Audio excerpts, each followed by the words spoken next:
कक्षा 9 के विद्यार्थी ध्यान दीजिए। अगर आप बिहार बोर्ड में क्लास 9 में पढ़ रहे हैं तो आपके लिए मैं आज फ्रांसीसी क्रांति के बारे में बताने जा रहा हूँ। क्रांति से पूर्व फ्रांसीसी समाज की संरचना कैसी थी?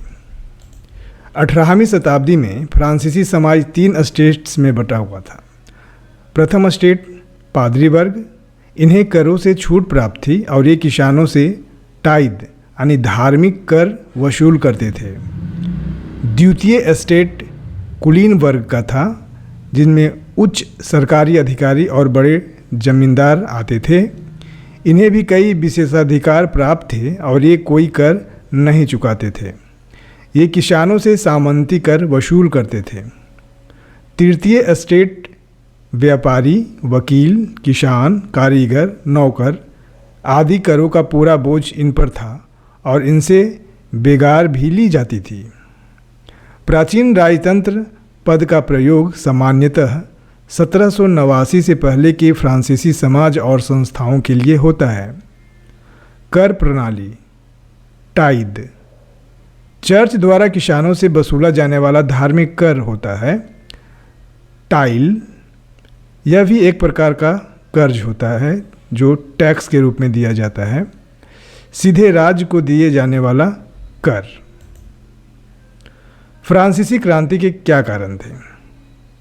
फ्रांसीसी क्रांति के निम्नलिखित कारण थे, जिनमें समाज में सामाजिक असमानता, अन्यायपूर्ण कर व्यवस्था जिसका बोझ केवल तृतीय स्टेट पर था, दार्शनिकों और विद्वानों के विचारों का प्रसार, मध्य वर्ग का उदय, अत्यधिक महंगाई, भ्रष्टाचारी और निरंकुश शासन।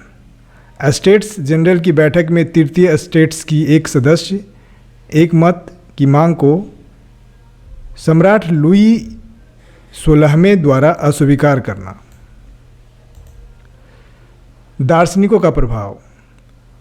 फ्रांसीसी क्रांति को जॉन लॉक, जॉन जाक रूसो और मॉन्टेस्क्यू जैसे प्रमुख दार्शनिकों ने प्रभावित किया। जॉन लॉक राजा के दैवी और निरंकुश अधिकारों के सिद्धांत का खंडन किया। रूसो अपनी पुस्तक द सोशल कॉन्ट्रैक्ट्स में प्रत्येक सदस्य द्वारा एक मत देने के लोकतांत्रिक सिद्धांत को प्रस्तुत किया। मॉन्टेस्क्यू अपनी पुस्तक the spirit of the laws में सरकार के अंदर विधायिका, कार्यपालिका और न्यायपालिका के बीच सत्ता विभाजन की बात कही। क्रांति की शुरुआत और प्रारंभिक घटनाएं।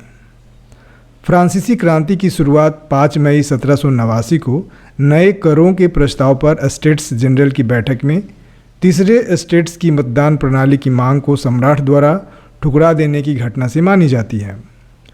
नेशनल असेंबली के गठन के समय के 2 प्रमुख नेता थे, मिराबो और आबे सिए।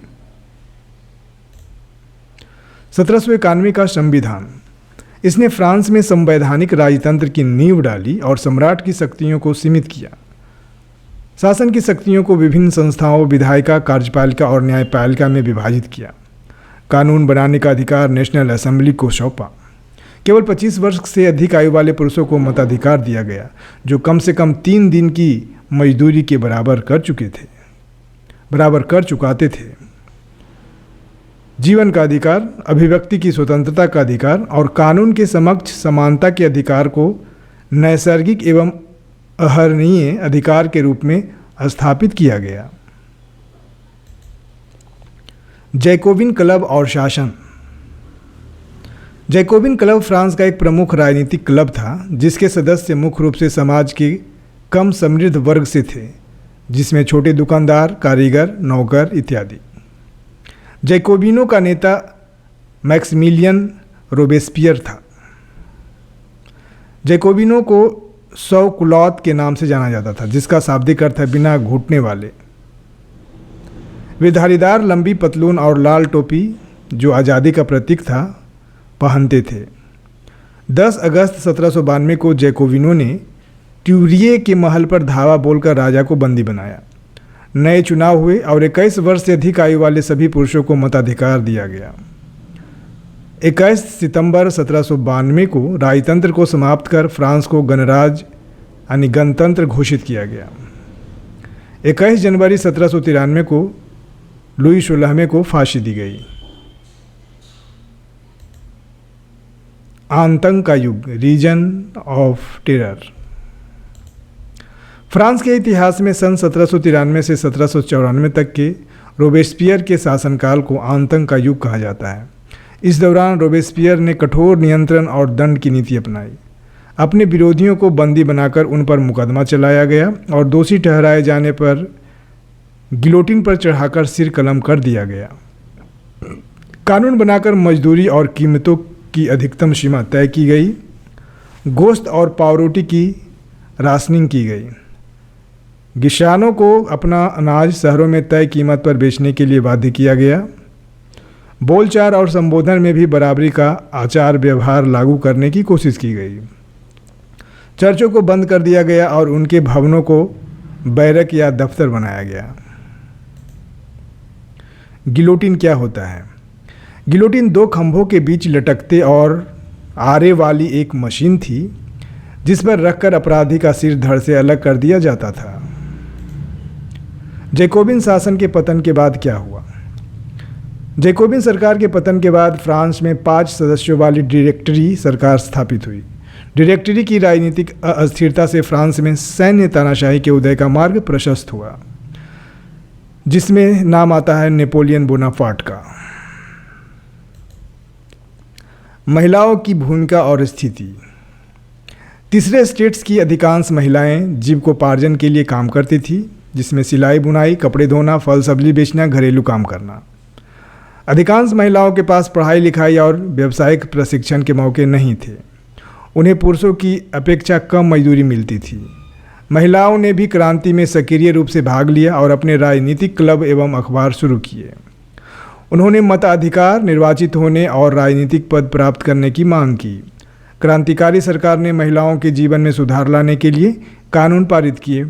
लड़कियों के लिए स्कूली शिक्षा अनिवार्य की गई। शादी को अनुबंधित माना गया और उसका पंजीकरण शुरू हुआ। तलाक को कानूनी रूप दिया गया। पुरुष और महिला दोनों को अधिकार मिला। महिलाएं व्यावसायिक प्रशिक्षण से ले सकती थी, कलाकार बन सकती थी और छोटे व्यवसाय चला सकती थी, लेकिन मताधिकार और समान वेतन का अधिकार उन्हें नहीं मिला। इसके लिए उनका आंदोलन जारी रहा और अंततः 1946 में उन्हें मताधिकार प्राप्त हुआ। ओलंप डे गूंज फ्रांसीसी क्रांति में एक महत्वपूर्ण राजनीतिक रूप से सक्रिय महिला थी। उन्होंने संविधान और पुरुष एवं नागरिक अधिकार घोषणा पत्र का विरोध किया, क्योंकि उसमें महिलाओं को मूलभूत अधिकारों से वंचित रखा गया था। 1793 में उन्हें जैकोबिन सरकार की आलोचना करने के कारण देशद्रोह के आरोप में गिरफ्तार किया गया और फांसी दे दी गई।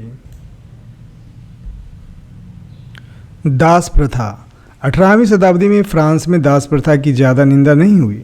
1794 के कन्वेंशन द्वारा फ्रांसीसी उपनिवेशों में सभी दासों की मुक्ति का कानून पारित किया गया। जैकोबिन शासन का सामाजिक सुधार इसे कहा जा सकता है। यह कानून थोड़े समय तक ही लागू रहा। 1804 में नेपोलियन ने दास प्रथा पुनः शुरू कर दी।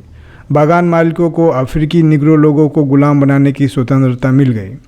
अंततः फ्रांसीसी उपनिवेशों से दास प्रथा का निर्णायक उन्मूलन 1848 में किया गया। जीविका संकट। जीविका संकट एक ऐसी चरम स्थिति होती है जिसमें जीवित रहने के न्यूनतम साधन भी खतरे में पड़ जाते हैं। फ्रांस में जीविका संकट के लिए जिम्मेदार कारक जनसंख्या में वृद्धि। 1715 में 2.3 करोड़ से 1789 में 2.8 करोड़। इससे खाद्यान्नों की मांग तेजी से बढ़ी, लेकिन उत्पादन कम था। पाव रोटी मुख्य आहार था। इसकी कीमतों में तेजी से वृद्धि हुई, जबकि मजदूरी नहीं बढ़ी। सूखे या ओलों के प्रकोप से पैदावार में गिरावट आया। नेशनल असेंबली द्वारा किए गए सुधार। करों, कर्तव्यों और बंधनों वाली सामंती व्यवस्था का उन्मूलन। पादरी वर्ग को विशेषाधिकार छोड़ने के लिए विवश किया गया। धार्मिक कर समाप्त कर दिया गया।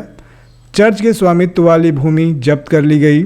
जनता को समानता, स्वतंत्रता और भ्रातृत्व के साथ मौलिक अधिकार दिए गए। सम्राट की शक्तियों को सीमित कर विधायिका, कार्यपालिका और न्यायपालिका में विभाजित किया गया, जिससे संवैधानिक राजतंत्र की नींव पड़ी। महत्वपूर्ण राजनीतिक प्रतीक। टूटी हुई जंजीर दासों की आज़ादी का प्रतीक होता है। अपनी मुंह में अपनी पूंछ में मुंह लिए सांप, समानता का प्रतीक। अंगूठी का कोई और छोर नहीं होता है। छड़ों का बंडल या गट्ठर, एकता का प्रतीक। अकेली छड़ को आसानी से तोड़ा जा सकता है पर पूरे गट्ठर को नहीं। लाल टोपी, आज़ादी का प्रतीक। राजदंड, शाही सत्ता का प्रतीक। फ्रांसीसी क्रांति के परिणाम। सामंतवाद का अंत हुआ, स्वतंत्रता, समानता और बंधुत्व की भावनाओं का विकास हुआ। सेंसरशिप की समाप्ति। फ्रांस में सेंसरशिप की समाप्ति 1789 में हुई। सेंसरशिप की समाप्ति के बाद भाषण एवं अभिव्यक्ति की स्वतंत्रता अधिकार दिए जाने से मुद्रण संस्कृति का विकास हुआ। 18वीं शताब्दी में फ्रांसीसी समाज कितने स्टेट्स में बटा हुआ था और उनके नाम क्या थे? 18वीं शताब्दी में फ्रांसीसी समाज 3 स्टेट्स में बटा हुआ था। प्रथम स्टेट्स पादरी वर्ग, द्वितीय स्टेट्स कुलीन वर्ग और तृतीय स्टेट्स व्यापारी, वकील, किसान, कारीगर, नौकर इत्यादि। प्राचीन राजतंत्र पद का प्रयोग फ्रांस में किस संदर्भ में किया जाता है? प्राचीन राजतंत्र पद का प्रयोग फ्रांस में सामान्यतः सन 1889 से पहले के फ्रांसीसी समाज एवं संस्थाओं के लिए होता है। फ्रांस के प्रथम 2 स्टेट्स के सदस्यों को प्राप्त किसी एक विशेषाधिकार का वर्णन कीजिए। प्रथम 2 स्टेट्स के सदस्यों को राज्य को दिए जाने वाले करों से छूट प्राप्त थी। टाइड और टाइल क्या थे? टाइड एक धार्मिक कर था जो चर्च द्वारा किसानों से वसूला जाता था, जबकि टाइल सीधे राज्य को अदा किए जाने वाला कर था। फ्रांस की क्रांति को किन प्रमुख दार्शनिकों ने प्रभावित किया? फ्रांस की क्रांति को जॉन लॉक, जिया जॉक रूसो और मॉन्टेस्क्यू जैसे प्रमुख दार्शनिकों ने प्रभावित किया। सरकार के बारे में मॉन्टेस्क्यू का प्रमुख विचार क्या था? मॉन्टेस्क्यू ने सरकार के अंदर विधायिका, कार्यपालिका तथा न्यायपालिका के बीच सत्ता विभाजन की बात कही थी। जैकोबिन क्लब के सदस्यों में मुख्य रूप से कौन थे और उनका नेता कौन था? जैकोबिन क्लब के सदस्यों में मुख्य रूप से छोटे दुकानदार तथा कारीगर जैसे जूता बनाने वाले, पेस्ट्री बनाने वाले, घड़ीसाज, छपाई करने वाले तथा नौकर व दिहाड़ी मजदूर थे। मैक्सिमिलियन सेबेस्पियर जैकोबिन का नेता था। फ्रांस में सन 1793 से 1794 के काल को क्या कहा जाता है और क्यों? फ्रांस में सन 1793 से 1794 काल को आतंक का युग कहा जाता है। इस काल में रोबेस्पियर ने कठोर नियंत्रण तथा दंड की सख्त नीति को अपनाया। अपने विरोधियों को बंदी बनाकर उन पर मुकदमा चलाया गया और दोषी ठहराए जाने पर उन्हें गिलोटिन पर चढ़ाकर उनका सिर काट दिया जाता था।